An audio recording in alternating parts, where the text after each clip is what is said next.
Transfer 3M to the account of that lady and move them to my mansion. Paano kung siya palang ama?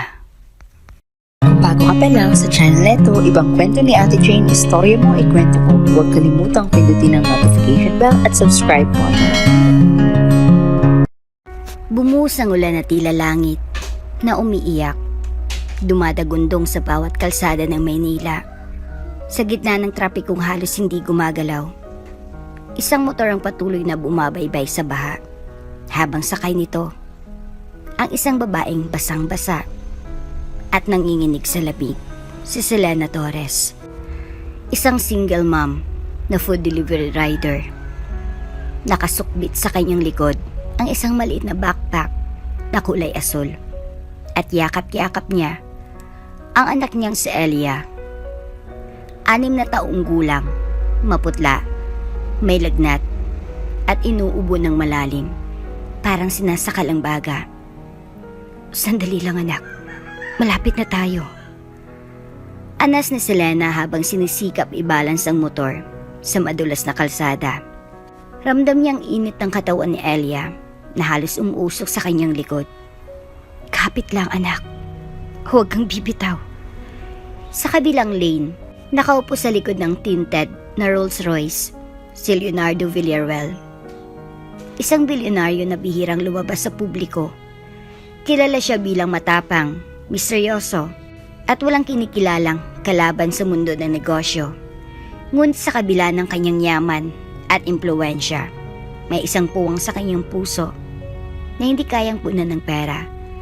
Ang pagkawala ng anak na hindi niya kailanman nakilala. Nakatingin siya sa bintana habang ang ulan ay tumutulo sa salamin na para bang luha ng langit. Doon, napansin niya ang motor na halos mawala ng balanse. Sakay ang isang babaeng may kasamang bata na tila wala ng lakas. Teka, bulong niya sa sarili, nakakapit sa manibela ng sasakyan. Driver, dahan-dahan. Sundan mo yung motor na yon. Sumunod ang driver. Nagmaniobra sa sikip na daan. Hindi maipaliwanag ni Leonardo ang biglang pintig ng kanyang puso. May kung anong kuryente ng alaala sa mga mata ng batang nakasandal sa ina. Hindi niya kilalang babae. O baka kilala niya? Sa tagal ng kanyang pag-iisa, bihira siyang may maramdaman. Pero ngayon ay parang may pamilyar na hinagpis sa eksenang nasasaksihan niya. Napahawak si Elia sa dibdib. Inubo ng malalim. Mama, ang sakit po. Mahinang bulong ng bata na halos hindi na marinig sa lakas ng ulan. Anak, huwag ka munang matulog. Gising ka lang, please. Pakiusap ni Selena, nanginginig na ang boses sa takot. Mabilis na lumingon si Leonardo sa driver. Anong kalye ito? Bilisan mo. Sundan sila kahit saan sila pumunta. Huwag kang mawawala sa likod nila. Noted, sir. Dumulas ang motor sa isang lubak. Muntik nang bumaliktad. Napasigaw si Selena, ngunit agad na itayo ang motor. Ang puso ni Leonardo ay parang pinigan ng sarili niyang kaba. Hindi niya alam kung bakit ganun ang reaksyon niya. Hindi niya alam kung bakit hindi niya mapigilang tumitig sa batang parang pinaparusahan ng mundo. May tanong sa kanyang isipan na ayaw lumabas. Bakit parang kilala kong batang ito? Ang driver ni Leonardo ay may iniabot sa tablet. Sir, may dashcam footage tayo ng motor nila. Gusto niyong i-zoom in ang mukha? Napatango si Leonardo. Sa screen, nakita niyang profile ni Selena. Maputla, basang-basa. May pilat sa kanang pisngi. Ngunit ang mas bumabagabag sa kanya ay ang mukha ng bata. Ang hugis ng mata, ang ilong. Ang itinapilit iginuguhit sa gitna ng hirap. Imposible. Bulong niya. Selena? Bulong niyang sinabi. Halos hindi makapaniwala. Sa isang iglap, bumalik sa alaala niya ang isang gabing puno ng pagmamahalan. Isang babaeng nagngangalang Selena Torres. Isang relasyong nagtapos bigla. At isang sulat na nagsabing kailangang lumayo para protektahan ang isang inosente. Hindi siya nakasagot noon. Hindi rin siya kailanman nakatanggap ng sagot kung bakit siya iniwan. Ngayon, sa harap ng kanyang mga mata, ang parehong pangalan, ang parehong mukha, at isang batang tila may hawig sa kanyang kabataan. Muling bumusina ang mga sasakyan. Kinigising si Leonardo sa iniisip, ngunit buo na ang kanyang desisyon. I-track ang plate number ng motor, alamin ang pangalan ng babaeng yan, at hanapin ang ospital na pupuntahan nila kung sakaling. Kailangan ng tulong. Yes, sir. Walang sasaktan sa kanila, at siguraduhin mo makakarating sa akin ang bawat galaw nila. Sa kabila ng ulan, isang kwento ng matinding paghihirap at lihim ang bumabalot sa mag-inang sakay ng lumang motor. At sa loob ng mamahaling sasakyan, isang pusong matagal nang nananahimik ang muling nabuhay, tinatawag ng isang nakaraan na ayaw magpatahimik. At sa ilalim ng langit na walang tigil sa pagluha, nagsimula ang isang kwentong puno ng tanong, sakit, at pag-asa. Lumiko ang motor ni Selena sa isang makitid na eskinita sa gilid ng lumang apartment building. Sa tapat ng isang rusty na gate, bumaba siya at maingat na inihinto ang motor. Basang-basa. Nanginginig sa ginaw, halos hindi niya na mabuksan ang insulated delivery bag dahil sa panginginig ng kanyang mga daliri. Sandali lang, anak. Bulong niya kay Elia na nakayakap pa rin sa kanyang likod. Mainit sa lagnat, pawis na pawis, at inuubo. Pagkakuha ng order, tinungo niyang ikalawang palapag, bitbit ang bag ng pagkain sa kanang kamay at ang backpack ni Elia sa kaliwa. Pilit niyang inaakyat ang madulas at kalawanging hagdan. Mula sa loob ng kotse, sinundan ni Leonardo ang bawat galaw niya. Nakatayo siya sa tabi ng sasakyan, hawak ang isang payong, suot pa rin ang itim na coat na halos hindi nababasa sa ulan. Tuloy ba talaga ako rito? Tanong niya sa sarili habang pinagmamasdan ang babaeng kanina pa hindi makaalis sa isip. Habang papasok ito sa madilim na pasilyo ng gusali, naramdaman niyang para siyang hinihila ng kung anong pwersa. Hindi niya kayang umalis. Hindi pa. Pagdating sa Unit 2B, kumatok si Selena. May bumukas na pintuan. Isang lalaking mukhang inip at iritado. Miss, late ka na naman. Alam mo bang diabetic ang nanay ko? Kailangan na sana niya ng pagkain kanina pa. Galit na sumbat ng lalaki. Pasensya na po talaga, sir. Nagka-problema po kasi ako dun sa daan. Umuulan po at sabay lingon niya kay Elia na umuubo na naman. Excuses, next time. Huwag ka na lang mag-accept ng order kung hindi mo kayang on time. Mga rider na pabigat. Sabay snatch ng paper bag sa kanyang kamay at isinara ang pinto. Hindi na napigilan ni Selena ang luha na kanina pa niya pinipigilan. Tahimik siyang bumaba ng hagdanan habang si Elia ay unti-unting bumigay sa sakit. Mama, ang dibdib ko po, parang may pako. Napatigil siya. Elia? Napaluhod siya bigla sa ilalim ng aninag ng ilaw sa hallway. Anak, huwag mo akong takutin. Nag-ubos Elia, malalim, matinis, masakit pakinggan. Nag-aalala ang mga residenteng dumadaan. Uy, yung bata, ubo ng ubo ah. Naku, baka COVID pa yan. Layaan niyo nga muna. Napaurong si Selena, sa halip na tulungan sila.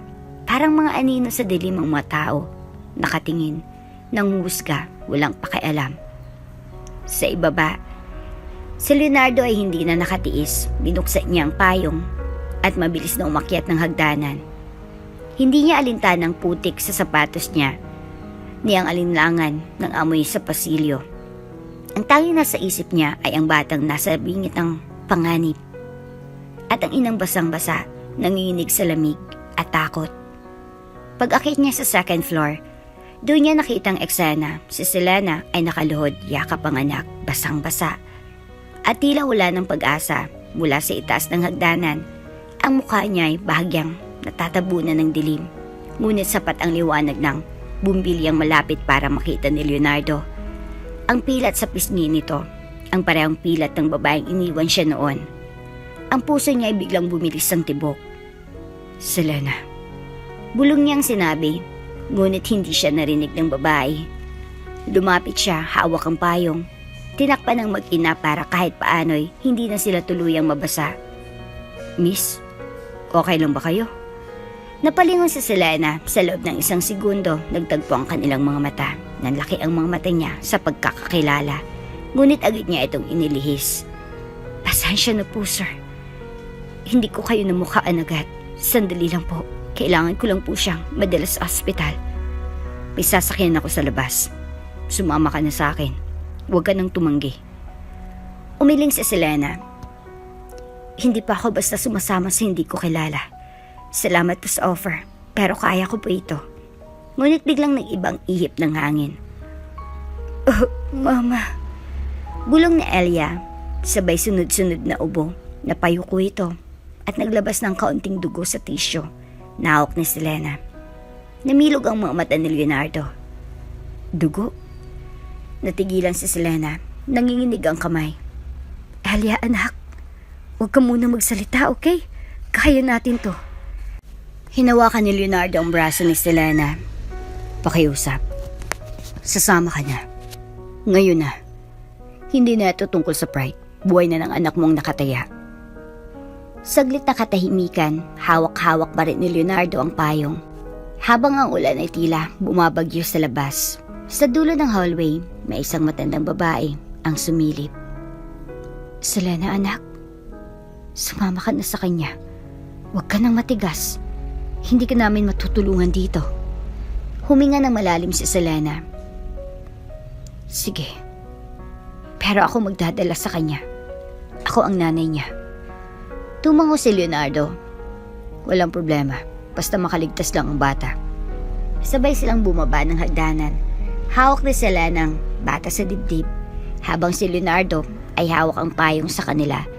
Sa ilalim ng ulan, habang dumadagundong ang langit, ang 2 taong pinaglayo ng madilim na nakaraan ay muling pinagbuklod ng isang batang nangangailangan ng himala. At sa bawat patak ng ulan sa kanilang balikat, may lihim na unti-unting binubura ng tadhana, isang simula ng pagbubunyag. Habang binabaybay ng kanilang sinasakyang private ambulance ang madilim at basang kalsada ng lungsod, hindi mapakali si Leonardo.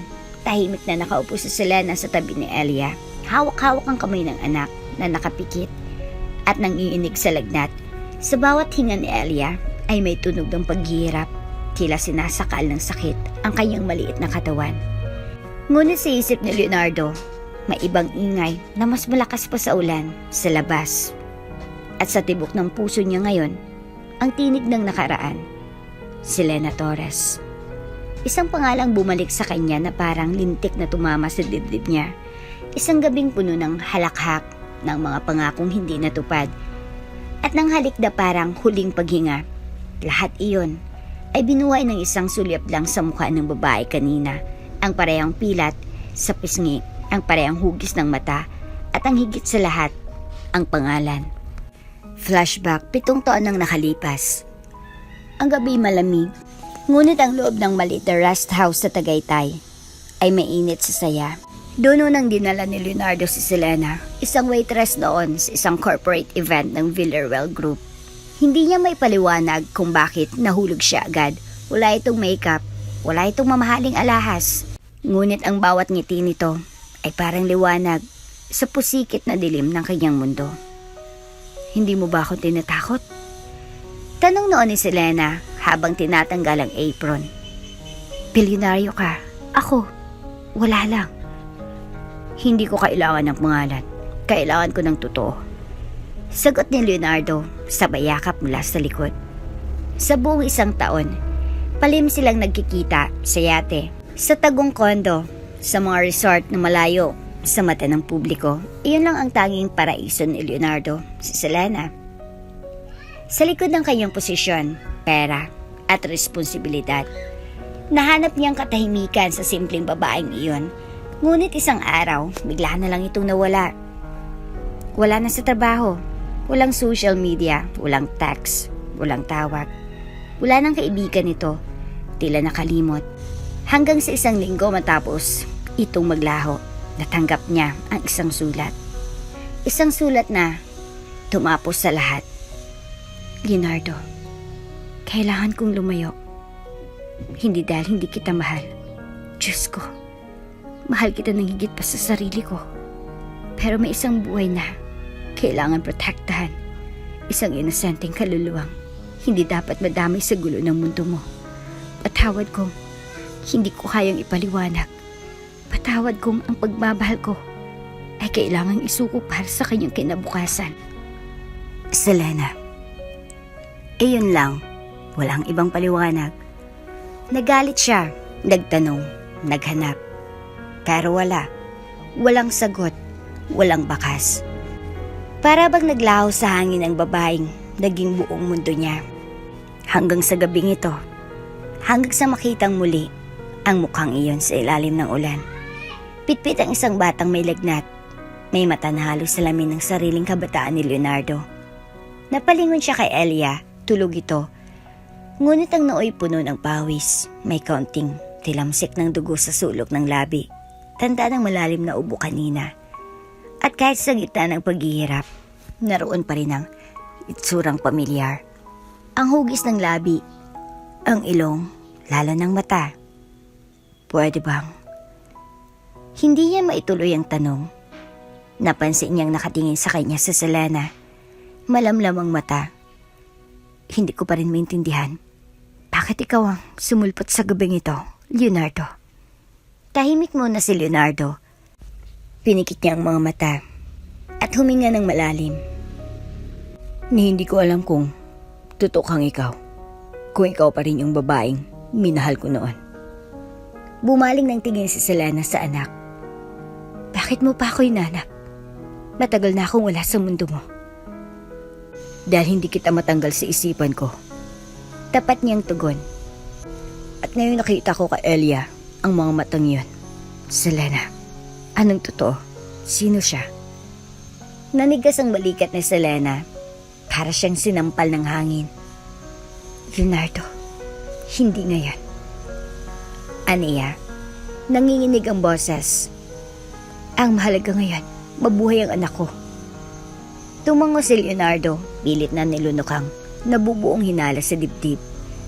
Ngunit hindi niya mapigilan ang panaghoy sa loob ng kanyang puso. Kung anak ko siya, ilang taon akong wala sa buhay niya. Hindi pa panahon, ngunit alam niyang hindi siya titigil hanggat hindi niya nalalaman ang katotohanan. Sa ospital, mabilis silang tinanggap, dinala sa Elia sa emergency room. Habang sina Selena at Leonardo ay naiwan sa waiting area. Habang naghihintay, pumasok sa isip ni Leonardo ang plano. Kung hindi sasabihin ni Selena ng totoo, hingi siya ng DNA test. Hindi na siya papayag na mabuhay muli sa tanong, sa pagdududa. At kung totoo ang hinala niya, na si Elia ang anak niya, hindi niya nahaya ang mawala pa ito sa kanya. Sa likod ng salamin ng ospital, pinagmamasdan niya ang batang nakahiga sa stretcher at sa bawat pitik ng monitor ng pulso nito, tila sinasabi ng kanyang puso ng isang bagay na wala nang makakapigil. Baka ito nang sagot sa lahat ng nawalang tanong. Sa puting waiting area ng ospital, tahimik na nakaupo si Selena. Basang-basa pa rin ang buhok. Nanginginig, ngunit buong-buo ang pagyakap sa sarili. Tila iyon na lang ang natitirang lakas niya. Sa kanyang isip, isa lang ang paulit-ulit na dasal. Diyos ko, huwag mo pong kunin ang anak ko. Si Elia lang ang meron ako. Siya lang ang dahilan kung bakit ako nabubuhay.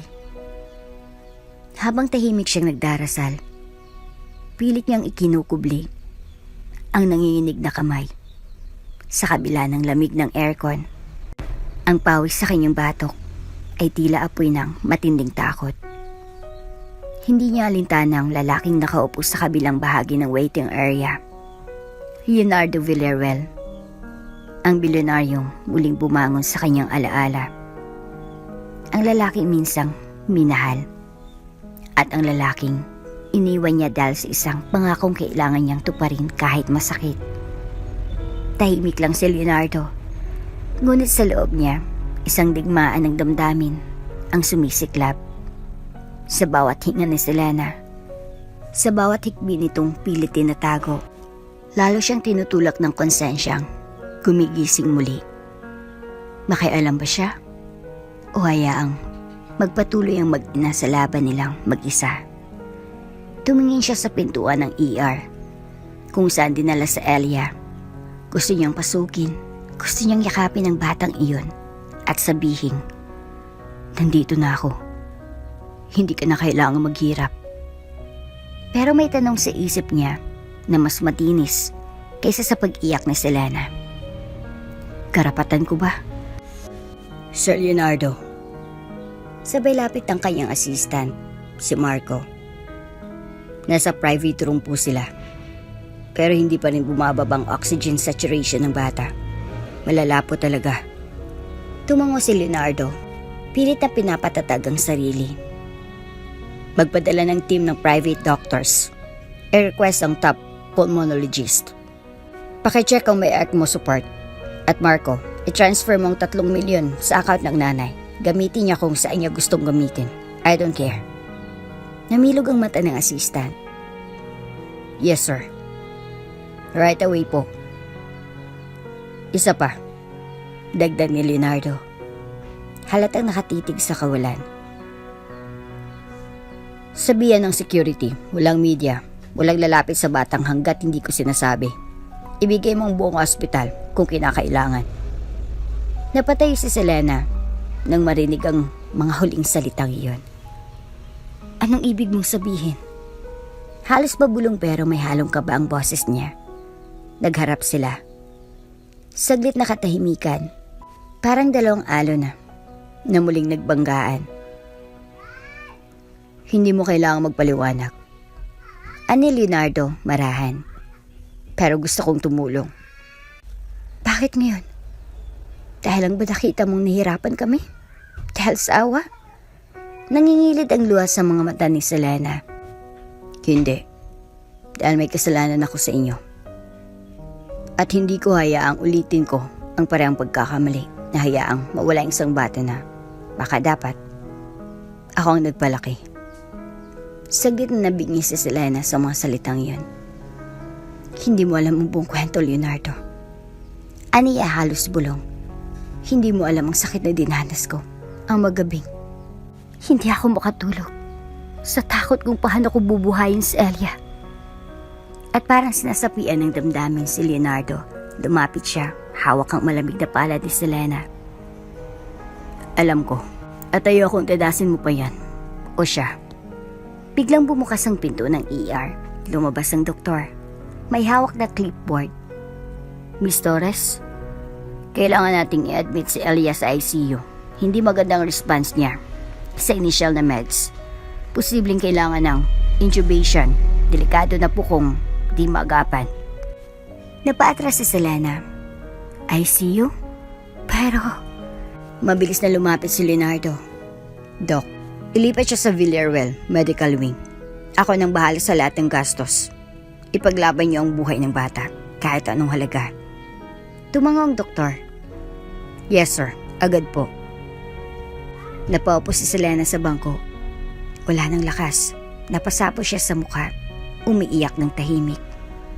Lumapit si Leonardo. Selena, sumama ka na sa akin.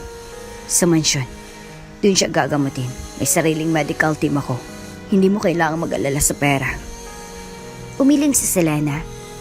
Hindi ito tungkol sa pera. Takot ako, Leonardo. Takot akong muling mawalan. Takot akong bitawan ng kontrol. Takot akong hayaan maging bahagi ka. Tahimik si Leonardo, ngunit sa likod ng katahimikan niya, may apoy na nagsisimula ng magliyap. Hindi na ako papayag na mawalan ulit. Bulong niya, sa pagkakataong ito, lalaban ako para sa kanya, para sa inyo. Code Blue. Sigaw ng nurse mula sa loob ng ICU. Napabalikwas si Selena mula sa kinaupuan sa hallway. Elia? Halos mapigtas ang kanyang boses. Sa kanyang paningin, bumagal ang lahat. Ang takbo ng mga doktor. Ang tunog ng alarm. Ang pagbuluwak ng luha mula sa kanyang mga mata. Bago pa siya makatakbo patungo sa pinto ng ICU, Humarang ang isang nurse. Pasensya na po ma'am, hindi muna pwedeng pumasok. May critical procedure pong ginagawa sa anak niyo. Pero nanay ako. Sigaw ni Selena, nanginginig sa takot. Sa likod niya, nakatayo si Leonardo, tahimik. Ngunit nakapamulsa ang kamay na tila nanginginig sa kaba. Nararamdaman niya ang bawat pintig ng puso ni Selena. Alam niyang nasa bingit na ito ng pagbagsak. Dahan-dahan siyang lumapit. Hindi na siya nag-alinlangan.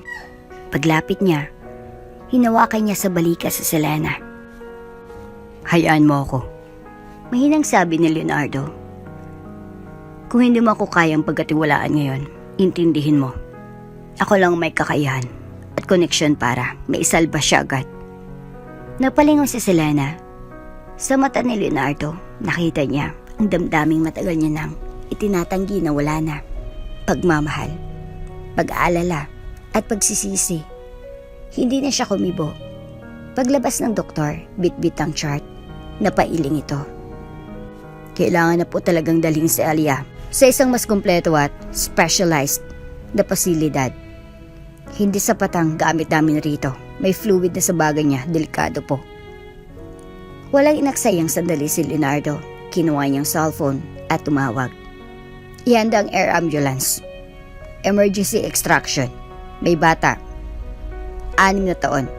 Severe pneumonia with suspected complications. Dalhin agad sa Verial Medical Center. Pagkatapos ng tawag, lumapit siya kay Selena. Sasama kayo. Walang tanong. Walang pagtutol. Hindi ko. Umiling si Selena. Hindi ko alam kung anong motibo mo, Leonardo. Hindi ko alam kung walang ba to o. Hindi siya pinatapos ni Leonardo. Lumapit siya kay Alia na inilalabas sa ICU stretcher. Mahina, putla, at nakakabit sa oxygen mask. Hindi na siya nakapaghintay. Dahan-dahan niyang inakay si Alia mula sa stretcher. Pinasan nito sa kanyang dibdib. Parang isang basag na salamin ang tibok ng puso ni Selena sa eksena ngayon. Wala sa plano niya ang muling mapalapit si Leonardo sa anak nila. Pero ngayon, habang pinapasan ng dating kasintahan ng anak nilang, hindi nito alam na sa kanya may kung anong humulagpos sa kanyang dibdib. Anak, mahina niyang sambit habang sinusundan ng tingin ng pagyakap ni Leonardo kay Alia. Si Leonardo, sa kauna-unahang pagkakataon sa loob ng maraming taon, ay muling yumakap sa isang nilalang na inosente. Malamig ang katawan ni Alia, marupok, parang isang alaala ng batang nawala sa kanyang buhay noon. Sandali lang, anak. Bulong ni Leonardo, hindi niya namalayang sinabi iyon.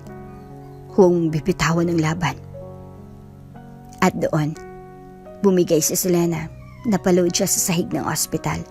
Walang pakialam sa maruming tiles. Walang pakialam sa mga mata ng mga dumaraan. Sumabog ang luha. Ang hiningang pilit niyang pinipigil mula pa kanina. Ang takot na pinipilit niyang itago para magbukang matapang. Bakit ngayon mo lang kami hinanap? Bulong niya, hindi sigurado kung sinabi niya iyon sa hangin, sa Diyos o kay Leonardo. Dumating ang ambulance team. Sir, ready na po. Dito na po ang daan. Habang buhat-buhat ni Leonardo si Alia, sinabayan siya ni Selena. Nanginig pa rin. Ngunit wala nang lakas para tumutol. Ang katawan niya'y sunod na lang sa agos ng pagkakataon. Sa gitna ng high alert emergency ng Villarreal Medical Heliport, habang ang mga doktor ay mabilis na inaayos ang mga medical na gamit sa loob ng air ambulance, isang hindi inaasahang tagpo ang nagpahinto sa mundo ni Selena. Si Leonardo, ang lalaki minsang naging sentro ng kanyang puso, at ngayon ay muling naging bahagi ng realidad, ay tahimik na lumapit sa stretcher kung saan nakahiga si Alia. Nakakabit pa rin ang oxygen. Nanatiling walang malay. Hindi siya nagsalita, hindi siya nagpaalam. Walang pag-aalinlangan, marahang inakay si Alia sa kanyang mga bisig, parang isang yaman na natagpuan muli. At sa unang pagkakataon, mahigpit niya itong niyakap. Ang katawan ni Alia ay may init at marupok. Hindi nagre-react, hindi gumagalaw. Ngunit sa yakap na iyon, parang si Leonardo ang humihinga para sa anak. Isang ama na kahit hindi pa niya pinapatutuhanan na salita ay buong puso ng tinatanggap ang katotohanan matagal nang nakabaon sa kanyang pagkatao. Walang salita, wala ni isang hikbi, ngunit ang katahimikan ay mas malakas pa sa sigaw ng ulan sa labas.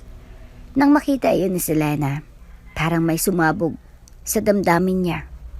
Yung pinipigil niyang emosyon mula pa sa kalsada hanggang sa ospital, unti-unting lumusot sa kanyang mga mata. At sa wakas, bumigay siya.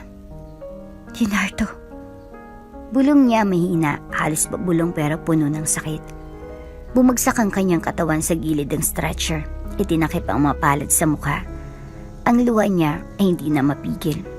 Hindi lang para sa anak niyang naghihingalo, kundi para sa panahong hindi niya nasambit ang totoo.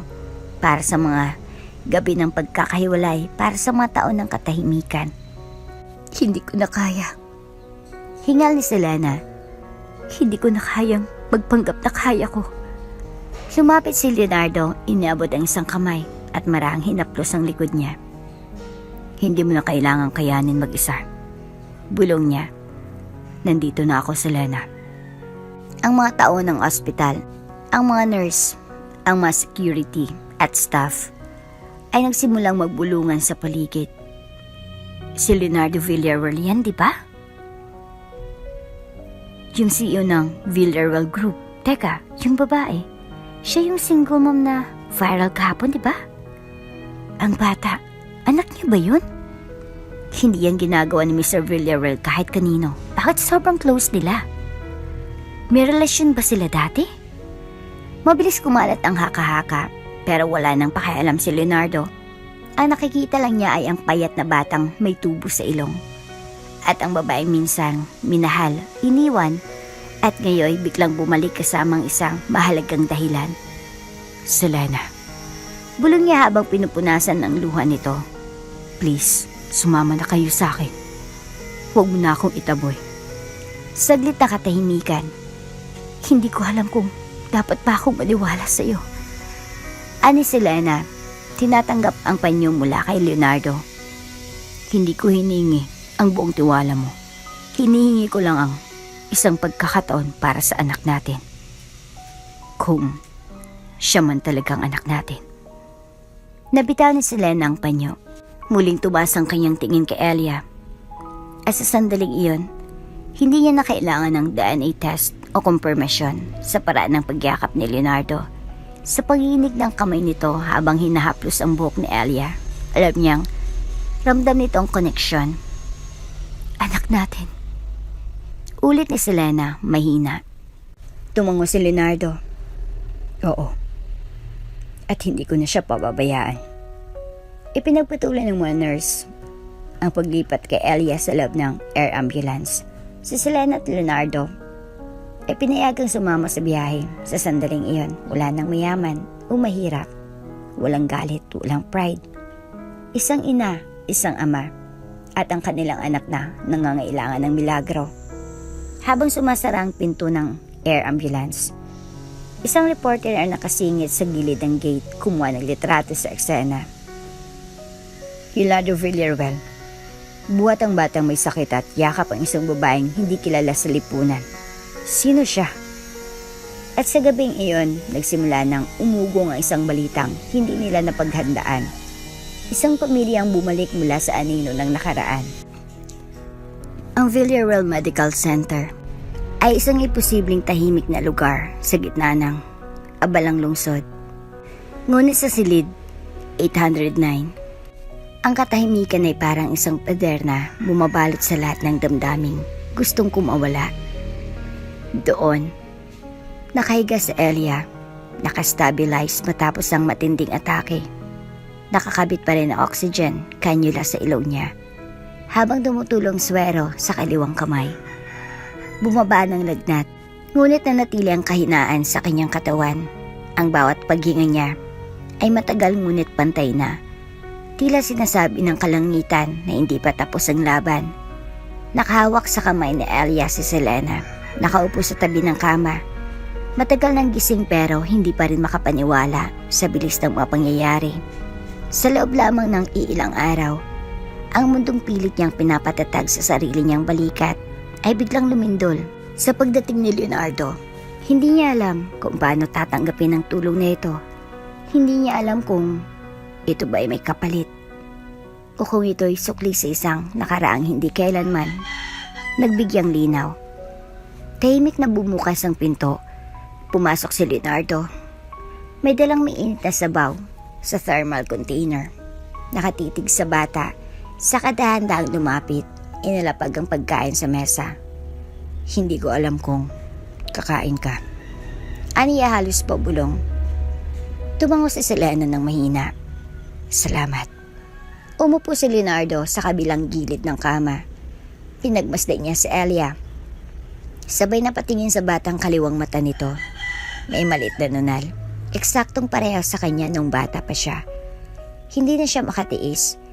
Tahimik siyang tumayo at lumapit sa pinto. Sinanyasan ng isang doktor sa labas. Maya-mayay. Lumapit ito sa kanya. Dok, may pabor sana ako. Huwag mo ipapaalam kahit kanino. Kailangan ko ng daan na example mula sa bata. Gamitin mo na lang ang natirang dugo kanina. Discreet, confidential. Walang ibang makakaalam kundi tayo. Napakunot ang noo ng doktor. Sir, this is highly irregular. Kailangan ng consent ng I'm willing to sign any waiver. Sabat ni Leonardo. And I'll fund your department for a year if needed. Please. Tumingin ng doktor sa loob ng silid. Nakita si Selena na walang kamalay-malay. Nakinukusot ang kamay ni Elia. Pilit pinapainit ang palad nito gamit ang sariling palad. Napabuntong hining ang doktor. I'll do it tonight, quietly. Pagbalik ni Leonardo sa loob, may tahimik na tensyon sa pagitan ni Selena. Hindi man sila nagsasalita. Ang mga mata nila ay nag-uusap. Parehong pagod, parehong nangangapa. Parehong may mga tanong na ayaw pang bigkasin. Hindi ko alam kung dapat ba kitang pasalamatan o dapat kong pagsarahan ng pinto. Wika ni Selena, hindi siya tumitingin kay Leonardo. Para akong nilulunod sa kabaitan mo, hindi ko inaasahan. Walang dapat palitan, Selena. Sagot ni Leonardo, diretso ang tono. Ginagawa akong matagal ko nang gustong gawin. Matagal mo nang gustong gawin? Napalingon siya, may pait ang ngiti. Natagal na rin akong naghintay noon, pero hindi ka dumating. Tumigil si Leonardo. Hindi ko alam, Selena. Wala akong alam noon. Tahimik ulit. Sa pagitan ng huni ng heart monitor at maraang tik-tak ng orasan, nanatiling nakababad sa tensyon ng buong silid. Lumapit si Leonardo sa salamin sa gilid ng kama. Tiningnan niya ang sarili, ngunit ang nakikita niya ay ang mukha ng batang nakahiga, mahina, marupok, pero matapang. Sa mga mata ni Elia, kahit nakapikit ito, may pilit na sinasambit ang kaluluwa. Bakit ngayon lang? Alam mo ba, minsan kong pinangarap maging ama. Wika ni Leonardo, halos hindi marinig. Pero nawala yung pangarap na yun. Nagpipigil si Selena, ngunit nararamdaman niyang bawat salita ni Leonardo ay unti-unting kumakatok sa pader na itinayo niya sa kanyang puso. Hindi ito madali para sa akin. Dagdag pa ni Leonardo, pero kung may katiting na posibilidad na siya'y anak ko, hindi ako titigil. Hindi sumagot si Selena. Tumingin si Leonardo sa kanya, taimtim, at kahit hindi siya, hindi ko kayo iiwan. Huli ng lahat para sa mga salita, pero hindi pa huli ang mga gawa. Muling tumula ang luha ni Selena.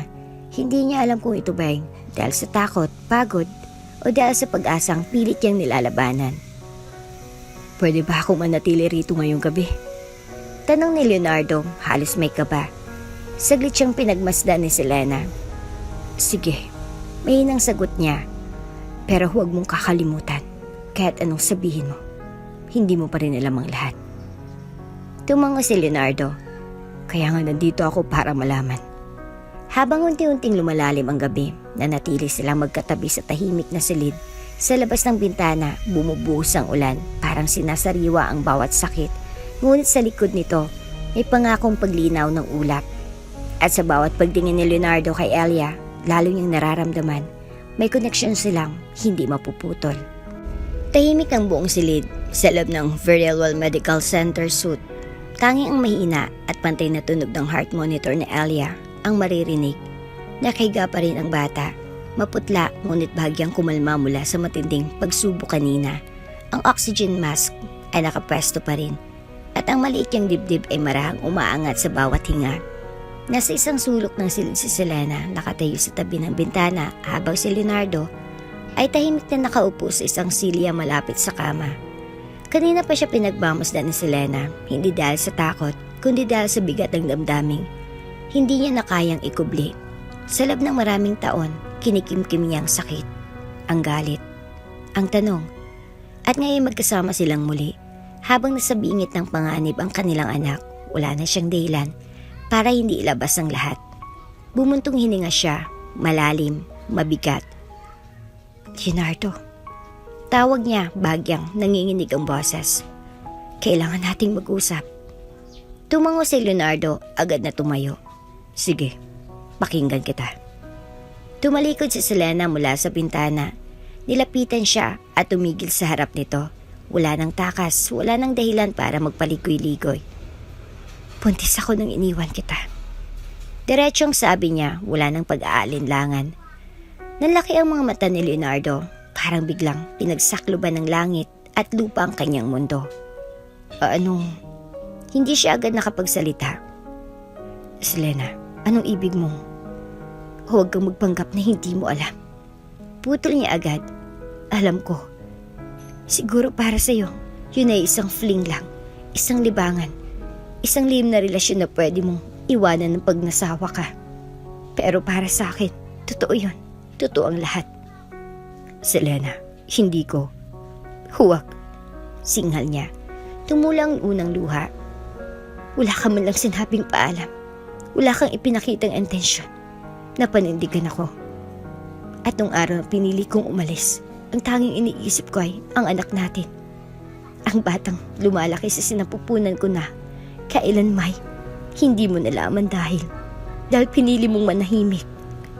Mariing itinulak ni Selena ang dibdib ni Leonardo, hindi para saktan, kundi para maramdaman niyang totoong lahat ng sinasabi niya.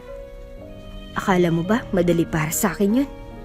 Umalis ako nung walang kahit anong seguridad, walang suportang emosyonal, walang tulong pinansyal.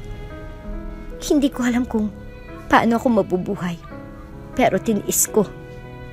Dahil akala ko, mas ligtas kaming malayo sa'yo. Selena. Napalood si Leonardo sa harap niya. Hindi ko alam. Diyos ko. Hindi ko alam. Wala akong alam. Nanlumo si Selena sa pagsuko ng boses niya. Paano mo hindi malalaman? Paano mo namiss ang mga senyales? Siyang mga gabing hindi na ako nagpapakita? Siyang mga sulat na hindi ko ibinibigay? Hindi mo man lang pinansin kung bakit? Hinanap kita. Sagot ni Leonardo, desperado. Selena, hinanap kita. Ginamit kong lahat ng koneksyon ko. Pinahanap kita sa mga kaibigan mo, sa kumpanya niyo noon. Wala kang iniwang bakas at ang huling iniwan mo sa akin ay sulat.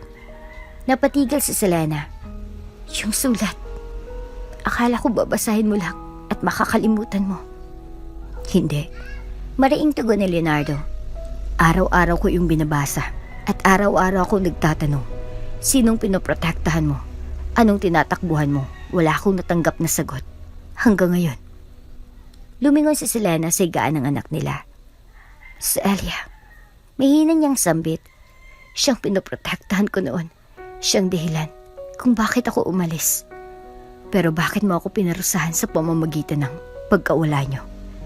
Tanong ni Leonardo, puno ng sakit ang boses. Bakit ba ako tinanggal sa pagkakataong maging ama? Tumulo ang luha ni Selena. Dahil takot ako. Takot ako sa mundo mo. Sa yaman mong hindi ko kayang tapatan.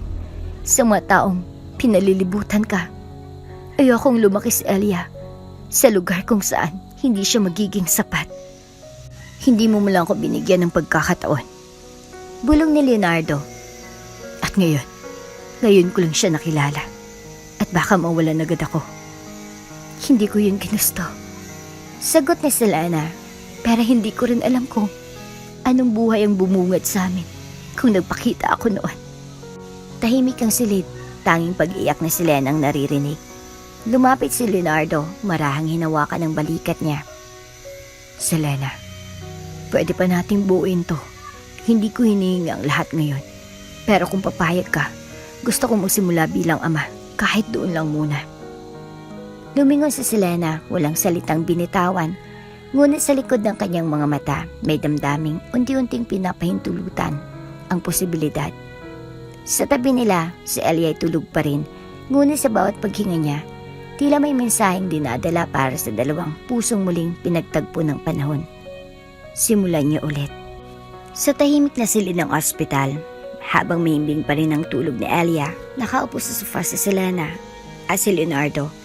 Parang may hangin sa pagitan nila na hindi matanggal-tanggal. Isang lumang anino ng nakaraan na kailangan na nilang harapin. May kailangan pa akong sabihin sa'yo. Basag ni Selena sa katahimikan, tumingin si Leonardo sa kanya seryoso. Ano iyon? Huminga si Selena ng malalim at sa bawat buhos ng alaala, bumalik ang sakit. Ang kaba, ang takot na matagal niya nang tinago. Flashback. Mainit ang araw nang tawagan siya ni Doña Patricia Villaruel, ang madrasta ni Leonardo, isang sekretarya ng Villaruel Group, ang nagbigay ng card sa kanya matapos isang private event kung saan nagkatrabaho siya. Nakasaad roon ang petsa, oras at address ng hotel suite. Wala siyang ideya kung bakit. Ngunit sa pagpasok niya sa kwartong iyon, agad niyang naramdaman ang malamig na enerhiya. Sa harap ng salaming mesa, nakaupo si Doña Patricia. Elegante, matikas, at may tingin na kayang gawing abo ang kahit sinong ordinaryong tao. Miss Torres, panimula ng ginang, I'll go straight to the point. What you and Leonardo have, it ends now. Nanlamig si Selena. Ano pong ibig niyong sabihin? Hindi ka para sa kanya. He's set to marry someone from the Salazar family next year. Matagal ng plano ng pamilya namin iyon. You? You're a distraction. Hindi ko siya kinakahawak. Hindi mo siya kayang protektahan. Malamig ang boses ni Doña Patricia. Pero ako? Kaya ko. Alam mo bang may liver condition ng anak ko? Isang stress lang. Maaring ikamatay niya. Napalunok si Selena. Noon pa man, alam niyang may sakit si Leonardo, pero mild lang, hindi naman critical. Kung mahal mo siya, lalayo ka. Hindi siya nakaimik. Binuksan ni Doña Patricia ang isang sobre. May lamang tseke. 500,000. Enough to start over. Enough to save the child you're carrying. Paano niyo? Don't insult me, Selena. I know everything, lalo ng pagbubuntis mong pilit mong itinatago. So bago pa siya mabalitaan ni Leonardo, bago ka pa niya mapilitan pakasalan out of pity, tapusin na natin to. Napaluwa si Selena. Hindi ako bayarang babae. Pero kailangan mo ng pera, hindi ba? Sabat ng matanda. Kaya mong itaguyod ang anak mo sa sariling paraan, malayo sa gulo ng mundong ito. At sa araw na yon, tumayo siya, hindi bilang mahina, kundi bilang ina. Tinanggap niyang sobre, hindi dahil sa suhol, kundi dahil alam niyang walang lugar ang pagmamahal niya sa isang mundo kung saan palaging tinitimbang ang halaga ng tao sa apelyido at yaman. Bumalik sa kasalukuyan si Selena habang nangingilid ang luha sa kanyang mga mata. Tinanggap ko ang pera ng madrasta mo. Pag-amin niya, hindi dahil gusto kong layuan ka, kundi dahil wala akong laban noon at takot akong si Eliang magdusa. Natigilan si Leonardo, parang tinamaan ng dos por dos sa likod. Si Doña Patricia. Bulalas niya. Siya ang dahilan kung bakit ka nawala. Tumango si Selena. Walang araw na hindi ko pinagsisihan. Pero oras na tumibok si Elia sa sinapupunan ko, mas pinili kong lumayo kaysa makipaglaban sa mundong ayaw sa tulad ko. Hindi na nakakibo si Leonardo. Nanginig ang kanyang mga kamay. Pinipigilan ang pag-alsa ng galit sa kanyang dibdib. Wala akong alam. Mahinang bulong niya. Selena, Diyos ko. Kung alam ko lang. Kung may nagsabi lang sa akin kahit ano. Walang nagsabi. Putol ni Selena. At hindi ko rin sinabi. Kasi alam kong kahit malaman mo, pipilitin mong labanan sila. At ayokong ikaw naman ang mawalan. Napayo ko si Leonardo. Hinagod niyang mukha gamit ang dalawang palad. Pilit niyang isnasara ang mga mata para hindi tumulo ang mga luha. Pero huli na. Bakit laging ganito ang buhay natin, Selena? Tanong niya. Laging may pumapagitna. Laging may umaagaw. Siguro dahil hindi tayo nilalayong maging madali. Sagot ni Selena. Halos bulong. Pero hindi ibig sabihin, hindi na tayo pwedeng lumaban ngayon. Tumingin si Leonardo kay Elia at marahang lumapit sa kama. Hinawakan niyang kamay ng bata at sa unang pagkakataon, buong puso niyang naramdaman ang koneksyon. Hindi lang sa laman, kundi sa kaluluwa. Hindi ko nahayaang may pumagitna sa amin. Wika niya. Hindi ko hayaang ang madrasta ko, ang kahit sino, ang gumawa ulit ng desisyon para sa buhay ko. Hindi mo siya kilala, Leonardo. Hindi siya titigil. Then, mas hindi ako titigil. Tahimik na nagtagpo ang kanilang paningin. Dalawang taong pinaghiwalay ng kasinungalingan, pero muling pinaglapit ng katotohanan. At sa gitna ng katahimikan, sa pagtanggap ng bawat sugat ng nakaraan, may pag-asang unti-unting bumubukas sa puso nilang pareho. Maagang umaga, pumasok ang malamlam na liwanag ng araw sa malawak na silid ng Villarreal Medical Center. Sa tabi ng kama ni Elia, nakaupo pa rin si Selena. Gising magdamag, walang iniintindi kundi ang bawat paghinga ng kanyang anak. Tahimik si Leonardo sa kabilang gilid. Hawak pa rin ang kamay ni Elia. Hindi siya umuwi, hindi siya umalis. Parang lahat ng iniwan niyang mundo ay nawala sa halaga ngayong narito ang anak niya minsan ay pinagkait sa kanya at ang babaeng minsan niyang minahal na may dalang sugat na hindi niya namalayang siya palang sanhi. Ngunit ang katahimikang iyon ay biglang napunit sa isang tinig. Ma? May nang tawag mula sa kama. Napalingon si Selena. Anak! Napaluha siya sa tuwa. Gising ka na! Elia, anak! Gising ka na! Dali-daling lumapit siya sa anak at maranghin aplos ang pisngi nito. Napadilat ng kaunti si Elia, pagod pa rin ang mata pero may bahid ng ngiti sa labi. At sa punto ngayon, tumingin si Elia sa direksyon ni Leonardo. Tito, may inang bulong ng bata. Ikaw po yung may dalang sabok hapon. Para kay Leonardo, ang salitang tito ay parang salitang itinarak sa kanyang puso. Masaya siya, oo. Dahil gising ang bata. May ngiti, may pagkilala, ngunit masakit din dahil hindi siya tinawag na papa. Hindi pa ngayon. Ngunit bago pa man niya maisip kung paano sasagot, agad nang ngumiti si Leonardo. Oo, Ella, ako yun. Masarap bang sabaw? Tumango ang bata. Mainit at mabango. May isa pa akong dadalhin bukas. Sagot ni Leonardo, pilit pinapatatag ang boses. Napangiti si Selena pero pagkatapos ng sandaling iyon ng ligaya, muli na namang bumigat ang hangin sa pagitan nila. Lumayo siya saglit at tumayo sa tabi ng bintana. Hindi yun napansin ni Elia na muling pumikit sa pagod.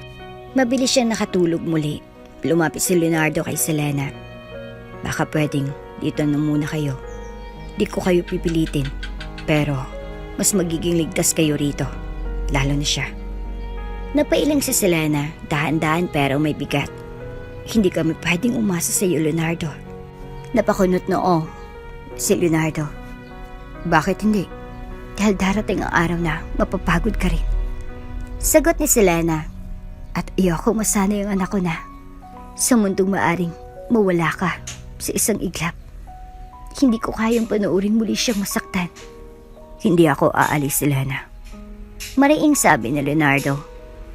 Hindi na ako yung lalaking tahimik lang pag may problema. Ngayon, lalaban ako para sa anak ko. Anak natin. Pagputol ni Selena. At oo, lalaban rin ako. Pero hindi ibig sabihin ay tatanggapin ko agad lahat ng alok mo. Hindi to simpleng tulong, Leonardo. Ito ang buong direksyon ng buhay naming mag-ina. Napahok si Leonardo sa sinturon niya, iniwas ang tingin, sinubukang kontrolin ang emosyon. Gusto ko lang bumawi. Bulong niya. Yun lang, hindi kita pipilitin, pero hayaan mong patunayan kong hindi kita iiwan. Napatingin si Selena sa kanya, matagal, taimtim. Kaya ko siyang buhayin. Aniya, kahit ilang trabaho pang pasukin ko, kahit ilang gabi pa akong hindi matulog. Hindi ko hiniling na dumating ka. Hindi ko inaasahan na babalik ka, pero ngayon, andito ka. Hinugot niya ang isang malalim na buntong hininga. Leonardo, hindi ko alam kung kaya kong muling umasa sa'yo. Hindi ko alam kung kailan ka magbabago ng isip. Pero ako, isang bagay lang sigurado. Gagawin ko ang lahat para kay Elia. Hindi na siya nagsalita, lumakad siya palayo, lumapit sa anak. Muling hinawakan ng kamay nito. Si Leonardo naiwan sa kinatatayuan. Parang bata ring naiwan sa ulan. Tahimik siyang umupo, hawak ang palad na kanina pa, namamanhid, pinipigilan ng luha. Hindi niya mapigil ang sakit, pero hindi rin niya mapigilan ang saya. Ang batang minsan ay pinangarap lang niyang makita, ay gising na, humihinga. At tinatawag siyang tito. Isa iyong simula, hindi bilang ama, pero bilang taong handang magpatunay. Isang linggo nang lumipas mula nang muling magising si Elia mula sa bingit ng panganib. Unti-unti na siyang lumalakas at araw-araw nagbabalik ang kulay sa kanyang pisngi. Ngunit habang gumagaling ang kanyang katawan, ang paligid naman nila ay nagsisimulang magbago, tahimik ngunit makapangyarihan. Isang umaga, habang abala si Selena sa pag-ayos ng pinaghiraman niyang mga papel sa hospital billing section, isang nurse ang lumapit sa kanya. Ma'am Selena, wala na pa kayong babayaran. Napakunot ang noo niya. Ano pong ibig niyong sabihin? Marami pa kaming bayarin. Yung gamot, yung ICU, pati yung huling blood test. Wala na po. Lahat po ay settled. Confidential po kung sino, pero sabay bitaw ng makahulugang tingin ng nurse. Parang may malamig na hangin na dumaan sa batok ni Selena. Alam niya na, si Leonardo. Pagbalik niya sa silid ni Elia, naabutan niyang naroon si Leonardo, nakaupo sa gilid ng kama ng bata. Binabasa nito ng picture book. Ang bata, bagamat mahina pa, ay nakangiti habang nakikinig. Tito Leo, ang cute nitong tiger oh. Sabat ni Elia. Tumawa si Leonardo. Ikaw ang mas cute, pero huwag kang sisigaw. Baka mapagod ka. Napendo si Selena sa pintuan. Pinapanood ang tagpo. Sa unang pagkakataon, nakita niya si Leonardo na hindi CEO, hindi bilyonaryo, kundi isang lalaki marunong magbasa ng kwento sa isang batang, sabik sa atensyon ng isang ama. Ano ginagawa mo rito? Tanong niya, hindi galit, pero may distansyang, hindi pa rin niya binibitawan. Tumay si Leonardo, inaabot ang libro kay Elia. Magpahinga ka muna, buddy, balikan kita bukas. Lumapit siya kay Selena, may dalang brown envelope. Lahat ng utang mo sa ospital, sa dating inuupahang apartment, pati yung dating motor mo, wala na. Tinubos ko na, bayad na lahat. Hindi ko yan hinihingi. Mahinang sabi ni Selena, pero hindi tinanggap ang envelope. Alam ko, sagot ni Leonardo, kaya hindi ko ito binibigay bilang utang na loob. Ginagawa ko to dahil gusto ko, dahil responsibilidad ko, at higit sa lahat, dahil mahal ko sa Elia. Mahal mo siya. Ulit ni Selena.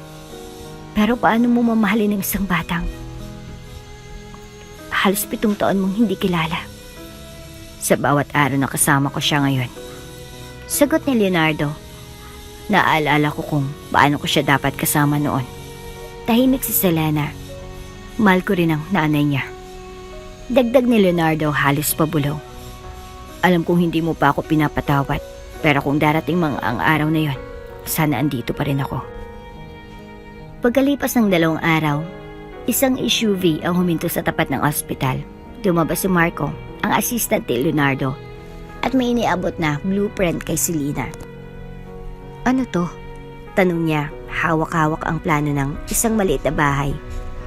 Instruction ni Sir Leo. Pinagawan kayo ng bahay, malapit lang sa main mansion. Hindi sa compound mismo, pero walking distance lang. Gusto niyang may sarili pa rin kayong space. Hindi ko yan tatanggapin. Agad niyang sabi, inaabot muli ang plano.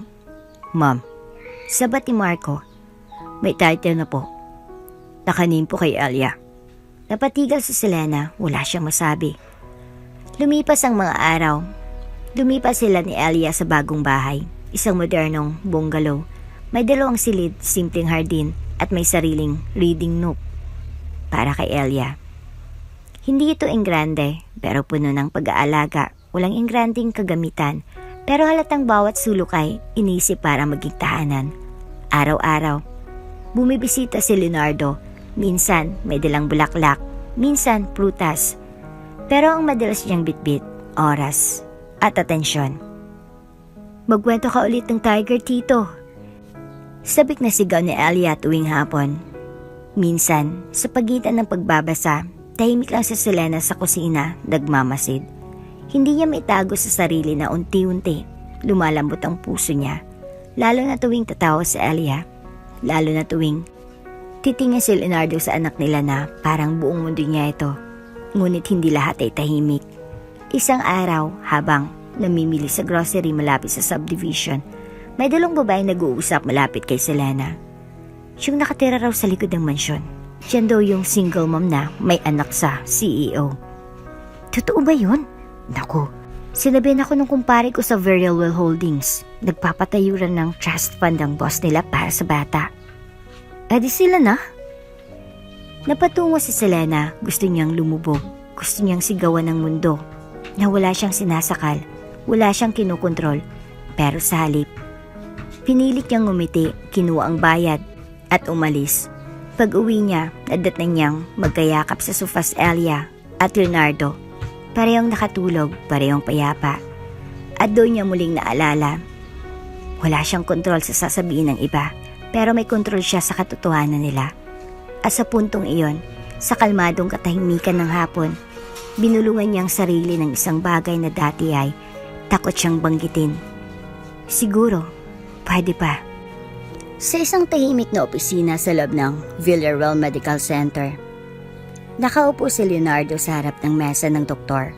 Sa kanyang harapan, nakabukas ang isang brown envelope. Sa loob nito, isang papel na kayang baguhin ang buong direksyon ng kanyang buhay. Mr. Villarreal, ani ng doktor, tahimik ngunit may bigat ang boses. Dumating na pong resultang hinihingi ninyo. Agad gumalaw si Leonardo. Para siyang lantang-lanta. Parang binagsakan ng 5 taon ng pangungulila at tanong. Kinuha niyang papel. Sa itaas nito, nakasulat ang mga salitang. DNA paternity result. Probability of paternity, 99.99%. Para siyang na-paralyze. Hawak niyang papel, ngunit hindi siya makagalaw. Hindi siya makapagsalita. Tila bawat titikay, lumulunod sa kanya sa dagat ng emosyon. Anak ko si Elia. Hindi hula, hindi tsansa, hindi pangarap lang. Totoo, dugo niya, laman ng laman niya. Napapikit si Leonardo, pinipigilan ng pangingilid ng luha, pero mabilis iyong bumagsak sa kanyang pisngi. Gusto ko lang malaman. Bulong niya sa doktor, kung may karapatan na akong tawaging sarili kong anak ang batang yon. May karapatan po kayo, pero higit pa riyan. Sagot ng doktor, may obligasyon na rin po kayong ipaglaban siya, hindi lang sa batas kundi sa puso. Tumango si Leonardo marahan. Hindi niya alam kung paano sasabihin ito kay Selena, hindi dahil natatakot siyang galit ito. Alam na naman nilang posible talaga, pero natatakot siya sa responsibilidad na kaakibat ng katotohanan, ang muling pagkakaroon ng pamilya. Pag-uwi niya sa bahay nila ni Selena at Elia, nadatnan niyang nagpipinta sa Elia sa terrace gamit ang mga watercolor na bigay niya noong nakarang araw. Si Selena naman ay nasa kusina, tahimik na naghuhugas ng mga tasa. Alam ni Leonardo na hindi pa ito handang marinig ang balita, kaya't minabuti niyang lapitan muna ang bata araw-araw at pinapalambot ang kanyang puso. Elia? Tawag niya. May ngiting pilit niyang pinatatag. Napalingon ng bata. Tito Leo! Tumakbo ito sa kanya at niyakap ang kanyang hita. Yumuko si Leonardo. Isinukbit ang bata sa kanyang kandungan. Anong ginagawa mo, buddy? Gumagawa ko ng card para sa'yo. Proud na sagot ng bata. Kasi mabait ka at... Kasi sana hindi ka na umalis.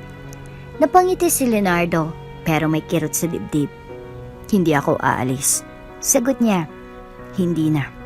Napatingin si Elia sa kanya, seryoso. Tila may gustong itanong na pinipigilan. Anong iniisip mo? Tanong ni Leonardo. Napabuntong hininga si Elia. Tito? Tutog po ba na lahat ng batay may tatay? Napatigil si Leonardo. Oo, sagot niya, dahan-dahan. Pero minsan, hindi sila kasama ng tatay nila. Gusto ko pong totoong tatay. Bulong ni Elia habang idinantay ang ulo sa balikat ni Leonardo. Para may sumabog sa loob ng dibdib niya, isang hiling, isang inosenteng dasal ng batang hindi alam ang lalim ng sinasabi niya. Pero sapat iyon para tuluyang gumuwang lahat ng takot ni Leonardo. Hindi niya nakinaya, tahimik siyang umiyak habang yakap-yakap ang bata. At sa loob ng simpleng terrace na iyon, habang nilalaro ng hangin ng papel at pintura sa pagitan ng mga kulay at ng malalambing na hinga ng isang bata, nabuang isang panata. Hindi kita iiwan, Elia. Nang sumunod na araw, sinubukan niyang sabihin kay Selena ang katotohanan, ngunit tila nahulaan na nito. Habang nag-aayos si Selena ng mga gamit ni Elia sa kabinetang bagong bahay, bigla itong tinanong si Leonardo. May resulta na ba? Napahinto si Leonardo. Bakit mo tinatanong? Dahil tahimik ka kahapon, pero mas malapit ka kay Elia. Parang may gusto kong sabihin pero hindi mo masabi. Hinugot ni Leonardo ang envelope mula sa bulsa ng jacket niya. Tahimik itong iniabot. Tinanggap ni Selena, binasa at tumango. Alam ko na bagong paibigay. Sabi niya. Selena, hindi ako galit. Wika niya at sa kauna-unahang pagkakataon, ngumiti ito, payapa pero pagod. Nagpapasalamat ako. Kasi kahit papaano sa kabila ng lahat, hindi mo kami iniwan. Hindi ko kayo iiwan. Mariing sabi ni Leonardo. At ngayon na alam ko na, mas lalo kong ipaglalaban na makabuo tayo ng bago. Kung papayag ka. Hindi sumagot si Selena, pero may luha sa kanyang mata. Tiningnan niya si Elia na nasa labas, naglalaro ng bola sa damuhan. Sabihin mo sa kanya kung kailan ka handa. Tumingin si Leonardo sa anak nila at sa puso niya, alam niyang hindi niya na kayang tumalikod dahil sa wakas ang batang inaasam niyang makita ay nasa harapan niya na. At ang munting boses na nagbulong ng hiling na maging anak ay hindi na muling matutulog sa tanong. Isang gabi habang nakahiga si Elia at mahimbing ang tulog, dinala ni Leonardo si Selena sa garden ng bagong bahay nila. Malapit sa mansyon ngunit sapat na layo para sa sariling espasyo. Tahimik ang paligid, tanging ang tunog ng kuliglig at huni ng malalayang ibon ang maririnig. Sa gitna ng katahimikan, mabigat ang pakay ni Leonardo. Selena, panimula niya marang nakatayo sa tabi ng puting upuan ng garden. Gusto kitang tanungin sa paraang hindi ka maiinsulto sa pinaghirapan mo. Tiningnan siya ni Selena. Seryoso? Sige, sabihin mo na. Huminga ng malalim si Leonardo. Gusto ko sanang isama kayo sa mansyon. Hindi bilang bisita. Hindi bilang pinapasilong. Gusto ko bilang pamilya. Lalo na sa Elia. Nagbuntong hininga si Selena. Alam mo kung anong ibig sabihin yan, di ba? Kapag lumapit kami roon, wala nang atrasan. Mabubunyag sa lahat. Tumango si Leonardo. Handa na ako. Pero ako, napayo ko si Selena. Hindi ko pa rin alam kung handa akong harapin ang mundo mo. Lalo na ngayon. Gusto ko lang na may 24/7 medical support sa Elia. Dagdag niya. Ayoko na siyang isugod sa ospital kapag may emergency. May sariling clinic sa mansyon. May mga doktor, may sariling oxygen tank, may sariling ER. Kung tutuusin, ayokong isipin mo na sinusupil ko ang kalayaan mo, pero ito ang pinakaligtas para sa kanya. Tahimik. Tumingin si Selena sa bintana ng kwarto ni Elia kung saan makikita ang silwete ng bata, tulog at payapa. Kung para sa kalusugan niya, bulong niya, pumapayag ako. Pero hindi para sa sarili ko, para sa kanya. Dahan-dahang lumapit si Leonardo at hinawakan ang kamay nito. Selena, salamat. Kinabukasan, isang maaliwalas na araw, sabay-sabay silang lumapit sa Villarreal Mansion. Sa unang pagkakataon, si Elia ay tumakbo sa malawak na damuhan, masigla at masaya. Nagpakawala ito ng halakhak na matagal nang hindi narinig ni Selena. Ang laki po ng bahay, Tito Leo! Sigaw ni Elia. May fountain pa! Hindi lang yan. Sagot ni Leonardo. May treehouse sa likod at library sa loob. May mini kitchen kung saan pwede kayo magluto ng cookies. Napangiti si Selena pero sa loob-loob niya naramdaman ng kirot ng pagkabahala. Ito na bang simula o simula ng muling pagkawala? Ngunit bago pa man siya makapagpahinga, sumabog ang balita sa media. Headline: Bilyonaryo, natagpuan ng nakatagong tagapagmana. Kinumpirma ng Villarreal Group na may batang tagapagmana si Leonardo Villarreal na ngayon ay nakatira sa loob ng kanyang mansyon. Ang ina ng bata ay isang dating food delivery rider. Pumasok sa bahay si Selena, hawak ang cellphone, lumapit siya kay Leonardo na abala sa pag-aasikaso ng medical records ni Elia. Anong ginagawa mo? Tanong niya, may halong kaba. Wala akong sinabi sa press. Sagot ni Leonardo. Pero hindi na talaga ito mapipigilan. May kumuha ng litrato. Kumalat ang machismis. Isa sa mga board member ang nag-leak ng report tungkol sa DNA result. Leonardo, hindi ako sanay sa ganito. Bulong ni Selena, halos mapaiyak. Ayoko magising sa Elia na binabati ko sa online. Ayoko habang lumalaki siya. Pinapaalala ng mundo na hindi siya plinano, hindi siya kinilala agad. Lumapit si Leonardo. Pero Selena, hindi ba panahon na para itayo natin siya sa harap ng mundo? Hindi para pag-usapan siya, kundi para igalang siya. Hindi siya produkto ng kahapon. Siya ang kinabukasan ko. Pati ako? Tanong niya, tahimik. Kasama rin ba ako sa kinabukasan mong sinasabi? Kung papayag ka. Sagot ni Leonardo, buang loob. Oo. Hindi pa rin sigurado si Selena kung anong nararamdaman niya. May bahagi sa kanya na nagsasabing takot siya, pero sa bawat araw na lumilipas, sa bawat ngiting ibinibigay ni Elia, at sa bawat paghakbang ni Leonardo palapit, hindi niya maiwasang isipin. Pwede pa nga siguro. Kinagabihan, habang pinapatulog si Elia, hinaplos ni Selena ang batok ng anak. Anak? Bulong niya.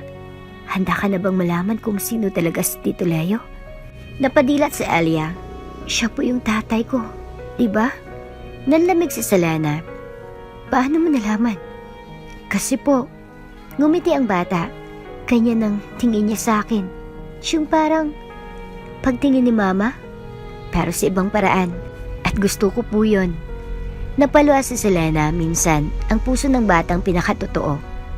At sa araw na yon, habang mahimbing ang tulog ni Elia, si Selena ay tuluyang pumirma ng desisyong hindi niya naaatrasan.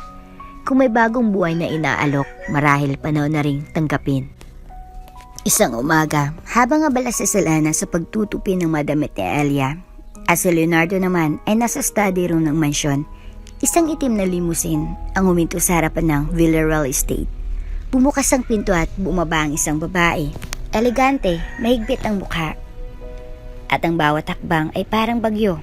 Si Doña Patricia Villarreal, ang madrasta ni Leonardo. Buksan niyo ang gate, sigaw niya sa mga gwardya. Ako ang babaeng pinaglalaroan sa harap ng buong bansa. Sa loob, pinatawag agad si Leonardo. Wala pa man sa sala, naririnig niya na ang tinig ng babaeng minsan ay siyang nagpapatigil sa lahat ng kagustuhan niya sa buhay. Paglapit niya, sinalubong siya ng malamig na titig ni Doña Patricia. Anong klaseng kabaliwan nito, Leonardo? Panimula ng ginang, nakataas ang kilay. Naniningkit ang mga mata. Bata? Tagapagmana? Isang anak ng isang babaeng pinatalsik ko noon para sa ikabubuti mo? Hindi mo ako prinotektahan. Mariing sagot ni Leonardo. Pinarusahan mo ako nang hindi ko alam. Hindi kita pinarusahan. Sigaw ni Doña Patricia. Iniligtas kita sa pagkasira ng pangalan ng pamilyang ito. Hindi mo ako pinakailaman noon para sa pamilya. Mariing dagdag ni Leonardo. Ginawa mo yun para manatili ka sa poder. Dahil alam mong kapag may sarili na akong pamilya, mawawalang hawak mo sa akin. Walang kwentang sinasabi mong yan. Ang mahalaga, hindi ko papayagan na ang batang yan ang umupo sa pangalan natin. Anak siya ng Kaiyan. Tumayo si Selena sa hagdanan. Bitbit si Elia, nakapajama pa. Diyos ko. Bulong ni Doña Patricia. Nakatingin sa babae. Ikaw pa rin pala. Napapikit si Elia sa ina. Mama, sino po siya? Isa lang siyang panauhin anak. Sagot ni Selena, pinipigilan ng galit. Lumingon si Doña Patricia kay Leonardo. Makinig ka sa akin. Kapag hindi mo binawi sa publiko lahat ng sinabi mong may anak ka, kakasuhan kita. Ipapa-audit ko ang kumpanya mo. Papatalsikin kita sa board. At ang batang yan, ipapawalang bisa ko ang paternity kong kinakailangan. Subukan mong hawakan ng legal na pagkakakilanlan ni Elia. Malamig na tono ni Leonardo. At isusumiti ko sa korte ang lahat ng ebidensya ng ginawa mong pananakot noon. May ebidensya ako ng DNA test. May testigo ako. Ang dating sekretarya mong binayaran noon. Napata si Doña Patricia.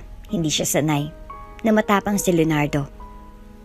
Wala akong karapatang sirain ang buhay ng isang bata para sa kapangyarihan. Dagdag niya, hindi ko na kailanman papayagan niyon. Pipiliin mo talagang babaeng yan kaysa sa sarili mong pamilya? Sumbat ng ginang. Tama ka. Matigas ang sagot ni Leonardo. Pipiliin kong anak ko. At kung pamilyang tinutukoy mo, ito na yun. Si Ellie ang pamilya ko. Tumalikod si Doña Patricia, galit na galit. Hindi pa tayo tapos, Leonardo. Hindi ako bababa ng walang laban. At tuluyang umalis ang matandang ginang. Iniwang nakabukas ang mga sugat ng lumang kontrol at kasinungalingan. Kinabukasan, laman ng balitang kontrobersya. Breaking news. Villarreal Empire under fire. Secret Daughter sparks corporate divide. May mga kritiko, may mga chismis, may mga shareholders na nagtanong kung totoo nga bang anak ni Leonardo si Elia. At sa araw na yon, tumayo si Leonardo sa harap ng media sa isang press conference. Nakasuot siya ng simpleng dark suit. Walang branding, walang politika, kundi ang puso ng isang ama. Magandang hapon sa inyong lahat. Panimula niya. Maraming tanong, maraming haka-haka, maraming nagtatangkang sirain ang katahimikan ng anak ko. Tumingin siya sa mga kamera. Hindi ako narito bilang CEO. Hindi ako narito bilang Villarreal. Narito ako bilang ama. Ipinakita niya ang DNA result, pinakita ang litrato ni Elia. At sa unang pagkakataon, marinig ang buong bayan ang pangalan ng batang minsan ay itinago sa dilim. Si Elia ang anak ko. Hindi siya kaiyan. Hindi siya lihim. Isa siyang biyaya. At kung may sino mang gustong magbanta sa kanya, tandaan niyo, ako ang una nilang makakatapat. Tahimik ang buong silid, walang nagsalita. Pinoprotektahan kong karapatan ng anak ko, hindi dahil sa pangalan namin, kundi dahil isa siyang tao, isa siyang batang dapat igalang, hindi pag-usapan. At sa mga shareholders, sa publiko, at sa sino mang nagtatanong, oo, anak ko siya, at ipinagmamalaki ko siya. Habang pinapanood din sila ng live feed ng press conference sa bahay, hindi niya napigilang mapaiyak. Sa tabi niya, si Elia ay abalang nagkukulay. Mama, sabi ng bata, bakit ka umiiyak? Ngumiti si Selena, binunasan ang luha. Wala anak, masaya lang si Mama. Si Tito Leo po ba yung nasa TV? Tumango siya. Oo. Ngumiti si Elia. Ang galing po niya magsalita. Pwede ba siyang maging tatay ko? Matagal na siyang tatay mo, anak. Bulong ni Selena. At sa unang pagkakataon, sinabi ito ng buo ang loob. Muling bumalik ang spotlight kay Leonardo Villarreal. Ngunit ngayong araw, hindi dahil sa negosyo, hindi dahil sa corporate empire na kanyang pinamumunuan, kundi dahil sa isang press conference na tinawag niyang personal. Lahat ng network naroon, lahat ng kamera nakatutok sa stage, lahat ng mata nakatitig sa lalaking minsang tinawag the coldest CEO in the Philippines. Ngayon, kinikilalang isa sa pinakamainit ang puso. Nakatayo si Leonardo sa gitna ng press room, suot ang puting barong, walang alahas, walang luxury watch, walang branding. Sa likod niya, isang malaking screen ang nagpapakita ng larawang magkasama sila ni Elia, nakangiti, magkaakbay sa hardin. Ngunit ang mas kapansin-pansin, naroon rin si Selena nakaupo sa audience section kasama si Elia. Malapit sa platform, hindi niya alam kung bakit siya pinilit ni Leonardo na pumunta. Basta ang sabi lang nito, may sasabihin ako, gusto kong ikaw unang makarinig. Tumikim si Leonardo, huminga ng malalim, tumitig sa mga kamera. Magandang hapon, panimula niya. Maraming beses na akong humarap sa media bilang negosyante, bilang boss, bilang Villarreal. Pero ngayon lang ako tatayo sa harap niyo bilang ako, bilang Leonardo, bilang ama. At higit sa lahat, bilang isang lalaki marunong umamin ng pagkukulang. Tumikhim ang buong silid, lahat ay tila inihandang sarili para sa isang revelasyon. Alam ng marami sa inyo na kamakailan ko lang nalaman na may anak ako, si Elia. At oo, tinanggap ko siya, ipinaglaban ko siya, at ipaglalaban ko pa rin siya sa lahat ng oras ng buhay ko. Tumingin siya kay Elia at ngumiti ang bata. Ngunit ang sumunod niyang sinabi ay nagpahinto sa tibok ng puso ni Selena. Pero may isang tao pang matagal ko nang dapat inamin, matagal ko nang dapat nilapitan, matagal ko nang dapat pinili, pero natakot ako. Napakunot noo ng mga taga-media. Lahat biglang napatingin kay Selena. Siya ang dahilan kung bakit buo pa ako ngayon. Siyang unang naniwala sa akin bago pa man ako naging ganito. Siyang ina ng anak ko at siya rin ang nag-iisang babaeng minahal ko.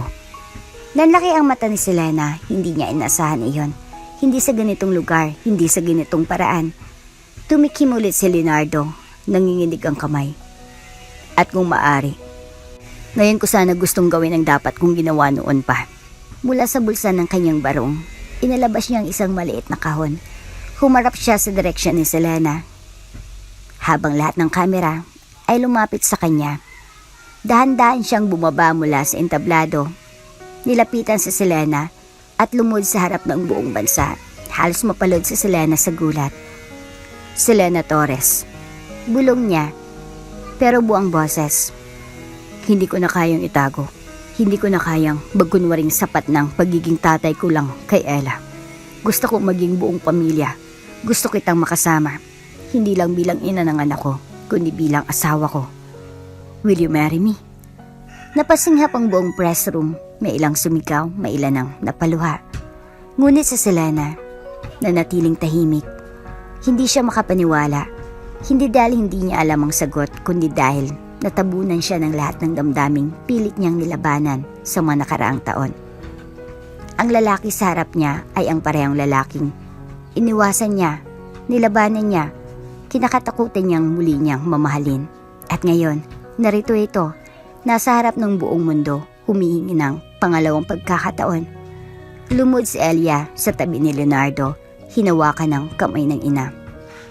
Mama, bulong ng bata, pwede po bang magbuo tayo?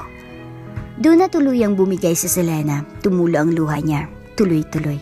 Tahimik pero matindi. Hirap pa rin siyang sumasagot. Lahat ng mata ay nakatingin sa kanya. Ngunit sa gitna ng katahimikan, tumayo si Selena, hinawakan si Leonardo sa balikat at mahigpit siyang niyakap. Wala pa ring salita. Ngunit sapat na iyon para kay Leonardo dahil sa yakap na iyon, naroon ng pagpayag. Sa harap ng buong bansa, sa harap ng lahat ng nakatingin. Hindi oo ang narinig nila, kundi isang yakap na may kasamang luha ng kapatawaran, ng pag-ibig at ng muling pagbubuo. At sa yakap na iyon, buong buo pa rin niyakap ng mundo si Elia bilang anak at si Selena bilang babaeng piniling mahalin kahit ilang ulit pang masaktan. Ilang linggo matapos ang naging viral na proposal ni Leonardo, tuluyan ang tumira sa Villarreal Mansion sina Selena at Elia. Hindi naging madali ang unang araw sa kabila ng ingranding silid ng magarang banyo at ng malalaok na bintana na natili pa rin ang kaba sa puso ni Selena Para bang bawat hakbang sa marble na sahig ay paalala ng pagkakaibang mundong pinasok niya, mula sa pagdi-deliver ng pagkain sa ulan hanggang sa pagiging kasintahan ng isa sa pinakamakapangyarihang lalaki sa bansa. Ngunit sa bawat araw na lumilipas, unti-unti ring nawawala ang takot na iyon. Good morning, Ma. Bati ni Elia isang umaga habang may dalang tray ng cereal at gatas. Ako po ang gumawa. Napangiti si Selena. Talaga? Sino nagturo? Si Papa. Proud na sagot ng bata. Tito Leo dati, pero ngayon, Papa na. Sabi niya, okay lang daw po. Hindi na napigilan ni Selena ang luha sa gilid ng kanyang mata. Hindi dahil sa gatas o sa cereal, kundi sa titig ng anak niyang masigla na, malusog at may bagong kinang sa mga mata. Thank you, anak. Sagot niya, sabay yakap sa bata. Maya-maya pa ay bumaba na si Leonardo mula sa taas. Nakasuot ang simpleng polo at jogging pants, hawak ang isang toy airplane. Partner! Sigaw niya kay Elia. Ready ka na bang mag-flight training? Tara na, Papa! Sabay takbo ng bata, hawak ang kamay ng ama. Hindi makapaniwala si Selena habang pinagmamasdan ang dalawa ng dating malamig at abalang CEO. Ngayon ay marunong nang gumuhit ng Crayola, magbuo ng Lego, at umambling sa damuhan kasama ang isang batang tuwang-tuwa sa piling niya. Sa mga sumunod na araw, naging bahagi na ng araw-araw ang masayang tawanan sa loob ng mansyon. Tuwing umaga, sabay-sabay silang kumakain ng almusal. Si Selena ang nagluluto ng paboritong sinangag na Elia. Si Leonardo ang naghiwa ng prutas. Tuwing hapon, may garden time. Si Elia ay nagtatanim ng kamatis habang si Leonardo ay nagbabasa ng libro. Malapit sa kanya, si Selena tahimik na nagmamasid. Hindi ko akalaing kaya mong tumawa ng ganyan. Biro ni Selena ng isang gabi habang nasa veranda sila ni Leonardo. Kahit ako, hindi ko na maalala ang huling beses na tumawa ako ng ganito. Sagot niya, hawak ang mainit na tsaa. Napatingin si Selena sa kanya. Anong sekreto? Dalawang bagay. Ani Leonardo sabay tingin sa kwarto ni Elia kung saan may liwanag pa rin. Isang bata at isang babae. Nag-init ang pisngi ni Selena. Isang gabi, habang pinapatulog ni Selena sa Elia, hindi siya makatulog. Lumapit siya sa kwarto ni Leonardo. Katok lang sana, pero bahagyang nakabukas ang pinto. Doon niya nakita si Leonardo nakaupo sa harap ng piano. Tahimik itong tumutugtog ng pamilyar na melodya. Can't help falling in love. Hindi siya kumanta, pero bawat nota ay may bigat, may lambing, may pag-amin. Napaluwa si Selena, hindi niya alam kung dahil sa tugtog o dahil sa lalaking dati ay sinumpa niyang hindi na muling papasukin sa buhay niya. Ngayon ay naging bahagi na ng bawat tibok ng puso niya. Kinabukasan, habang nag-aalmusal, tinatanong siya ni Elia, Mama, masaya ka na po ba ngayon? Napatingin si Selena sa anak. Oo, anak, sagot niya, masayang masaya. Totoo po ba na ikakasal na kayo ni Papa? Napatingin siya kay Leonardo na nasa tapat ng mesa, nakangiti ito. May halong kaba. Si Selena ay huminga ng malalim at ngumiti. Kung magpapatuloy siyang ganyan. Sabi niya sabay tingin kay Leonardo, baka hindi na ako makatanggi. Napahiyaw si Elia. Yay! Gusto ko pong maging flower girl! Tumawa si Leonardo at sa gitna ng tawanan at halakakan, naramdaman nilang tatlo na ito ang tunay na panibagong simula. Ngunit sa likod ng bagong simula, alam ni Selena na hindi lahat ay masaya para sa kanila. May ilang headline pa rin sa media, may ilang board members na bumubulong, may mga lumang kaibigan na tila nagtataka kung sino siya para makasama sa isang Villarreal. Pero sa bawat pagyakap ni Elia, sa bawat tingin ni Leonardo, sa bawat araw na tumatagal silang buo bilang pamilya, unti-unti nang nawawala lahat ng ingay sa paligid. Ang natitira na lang ay katahimikan sa puso. At sa katahimikang iyon, dahan-dahang bumulong ang puso ni Selena. Mahal ko na siya muli at ngayon, wala na akong takot. Ang araw na iyon ay tila larawan ng bagong simula. Malambot na sinag ng araw, ang hangin ay malamig ngunit hindi nakakalamig sa puso. Sa gitna ng malawak na hardin ng Villarreal Mansion, isang altar na pinalibutan ng puting bulaklak at maririkit na rosas ang itinayo. Hindi ito yung granding kasala na inaasahan ng isang bilyonaryo. Ngunit iyan ang eksaktong gusto ni Selena, simple, payapa at totoo. Isang violinist ang may hinding tumutugtog sa likod habang ang mapiling bisita, pamilya, mga tauhan at ilang matatalik na kaibigan ay tahimik na nakaupo sa mga puting silya. Nakasuot si Selena ng off-shoulder na gown na gawa sa pinong organza. Ang kanyang buhok ay nakalaylay at may malit na koronang bulaklak. Si Leonardo, sa kanyang simpleng itim na tuxedo, ay halos hindi mapakali habang naghihintay sa harap ng altar. Dumating ang sandali. Pagdating sa altar, humawak si Selena kay Leonardo. Hindi na sila kailangan magsalita pa, sa tingin pa lang nila sa isa't isa. Malinaw ang mensahe. Sa wakas, buo na tayo. Magsisimula na po tayo. Anunsyo ng pari. Tahimik ang lahat habang isinasagawa ang simpleng seremonya.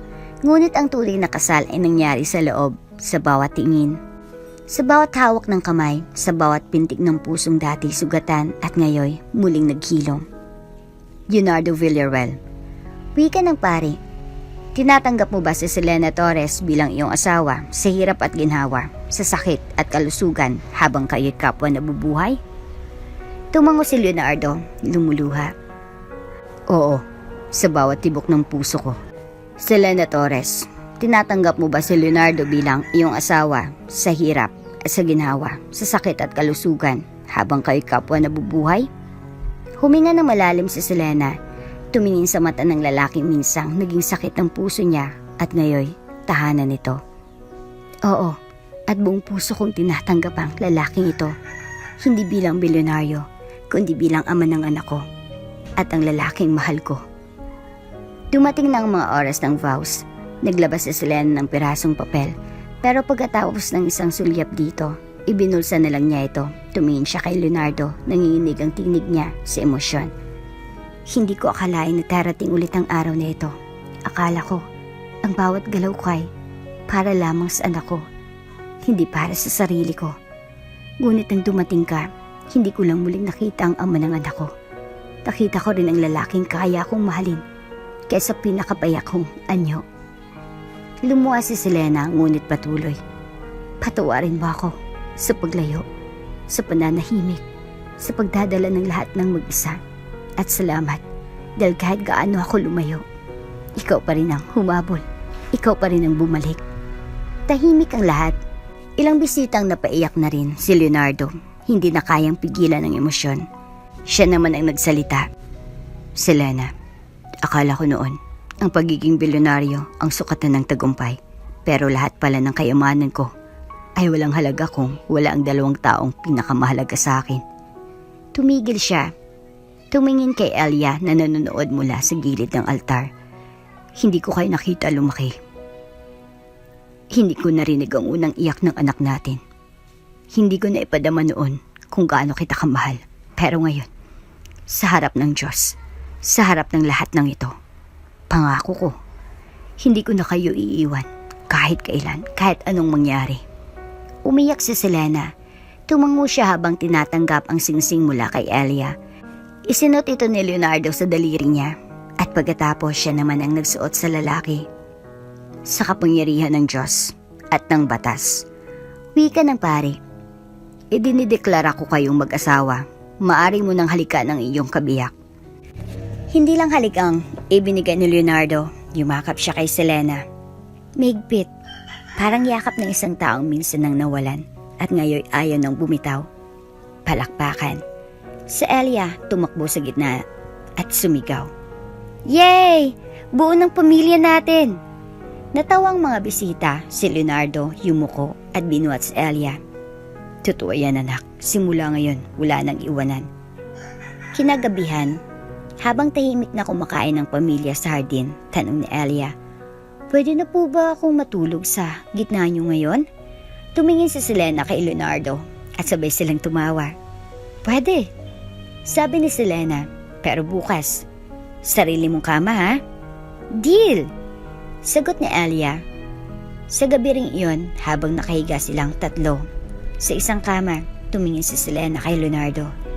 Hindi ko akalain na ang pinakamalaking sakit ko noon siya rin magiging dahilan kung bakit ko mararanasan ng ganitong saya ngayon. Selena. Bulong ni Leonardo. Lahat ng sakit may dahilan. Pero minsan, ang dahilan ng sakit ay para makahanap tayo ng tunay na pagmamahalan. 2 taon matapos ang kasal, Celia ay nagsimula na sa kanyang unang taon sa school. Kilala na siya bilang anak ng bilyonaryo, pero mas kilala siya bilang mabait, matalino, at may mga magulang na parehong nagmahal sa kanya higit sa lahat. At sa bawat family day, sa bawat tawanan, sa bawat pangarap, isang bagay lang ang malinaw. Minsan ang tunay na pagmamahalan ay hindi hinahanap. Ito ay binabalikan at pinipiling yakapin muli sa tamang panahon. At dito na nga po nagtatapos ang ating kwento. Hanggang sa muli. Bago ka pa lang sa channel neto, ibang kwento ni Ate Jane, istorya mo, ikwento ko. Huwag kalimutang pindutin ang notification bell at subscribe po.